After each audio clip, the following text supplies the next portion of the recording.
Quais as principais diferenças no manejo com as abelhas, no caso da biodinâmica, em relação à tradicional?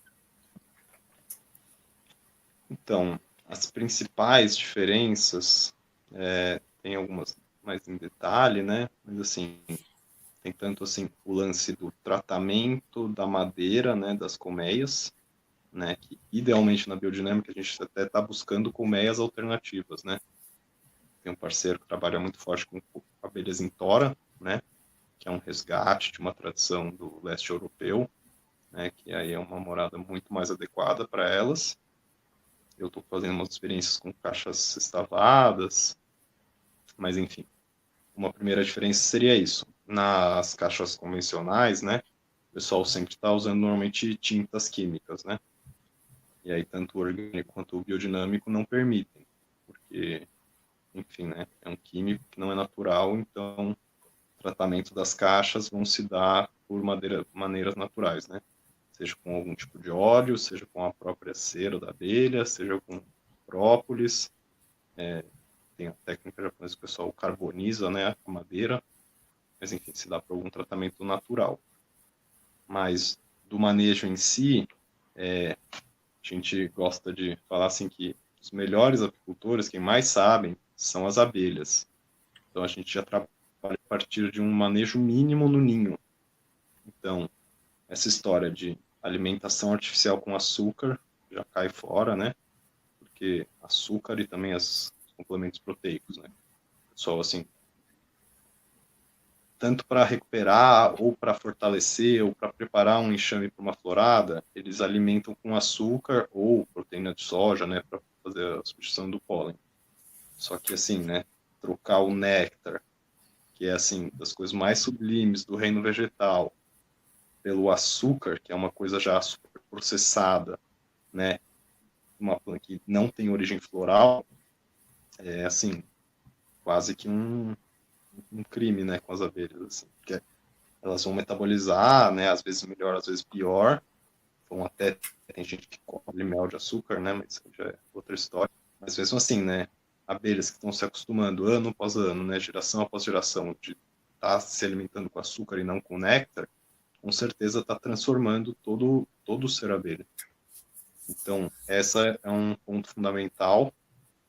Outro ponto é que a gente não fornece a cera alveolada, né? Que são aquelas folhas laminadas de cera já estampadas para as abelhas, que o pessoal gosta muito de usar para tanto adiantar o serviço das abelhas, né? Porque já dá um material pré-fabricado e também para ter certeza que elas vão construir no direcionamento que estão os quadros dentro da caixa. Só que assim, as abelhas, elas têm um período, um momento da vida que elas estão com as glândulas prontas para produzir cera. E assim, elas necessitam de fazer isso. Então é quase como se estivesse privando elas de uma necessidade natural. Então, a gente evita ao máximo da cera alveolada, até porque assim, a cera é como se fosse, né, os favos são o corpo físico das abelhas. Então, elas têm essa necessidade, esse prazer de construir seu próprio corpo físico, né? Então, se você está já botando uma coisa que não vem delas, e assim, além disso, pode ser uma cera que ou foi adulterada com parafina, ou foi coletada em algum lugar que tinha algum tipo de agrotóxico que passou para cera, né? Então, assim, fica uma coisa um pouco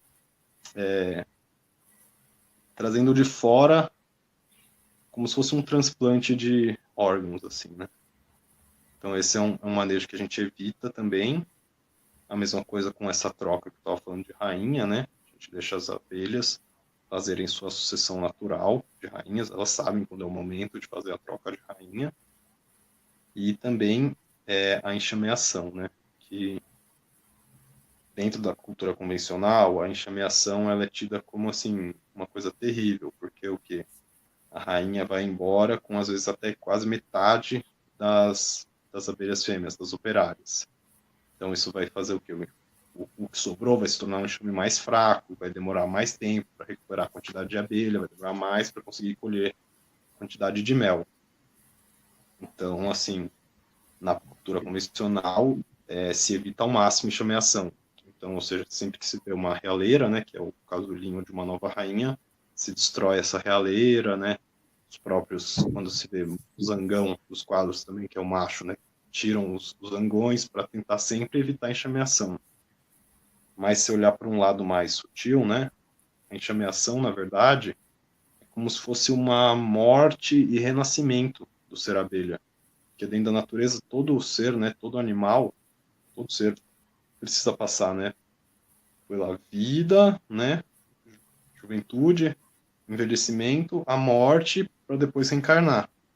E dentro das abelhas, no mundo das abelhas, esse momento de sair um enxame e até esse enxame povoar um novo local para nidificar, ele está nesse momento assim como se fosse nesse preâmbulo assim entre vida e morte para depois poder encarnar nesse novo ninho, nesse novo, né, local onde vai construir sua vida. Então, você tá impedindo isso, você está tirando essa vitalidade, né? Está tirando essa saúde das abelhas. Então, a gente, né, permite que as abelhas enxameiem, né? E até porque muitas vezes também os enxames vão acabar vindo para você, né? Em alguma caixa, convite, alguma coisa que você tenha, né, guardado no seu barracão. Então, assim, acho que essas seriam algumas das diferenças, assim, no caso do manejo.